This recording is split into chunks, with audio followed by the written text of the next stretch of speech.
Околу 200 слепи и лица со оштетен вид денес се собраа за да го одбележат денот на белиот стап. Она што вие во моментот го гледате на екранот, всушност е она со кое овие лица секојдневно живеат. Во ваков мрак тие се приморани да се снаоѓаат и дома и во местата каде живеат. Како мал сум имал температура, сипаница и последица од тоа, од јака температура. А од 92 сум 100%. Борис и останатите слепи лица и понатаму се препнуваат на улиците во регионот. За нив инфраструктурно не е решена ниту една општина.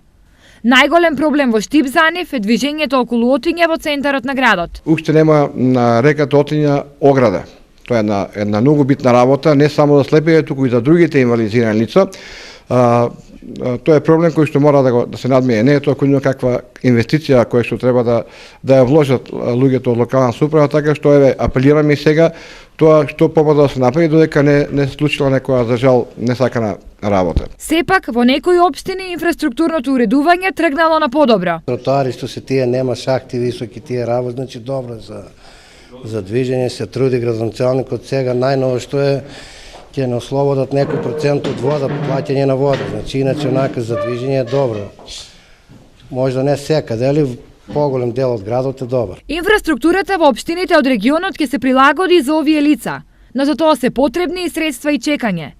Она што не е врзано за време и пари е подигањето на свеста кај сите граѓани за прифаќање на овие лица во општеството. Апелирам, значи, лицата кои што барем тука во Штип, Радовиш и Проби Штип, кај што делуваме ние, многу поинеку да размислуваат и поинеку да сваќаат тежината на овој наш инвалидитет. Замислете, значи, само пробајте 5 минути само да биете со врзани очи, ќе видите колку е таа тешка инвалидност. Значи, слепилото е најтешката инвалидност, морам слободно да кажам.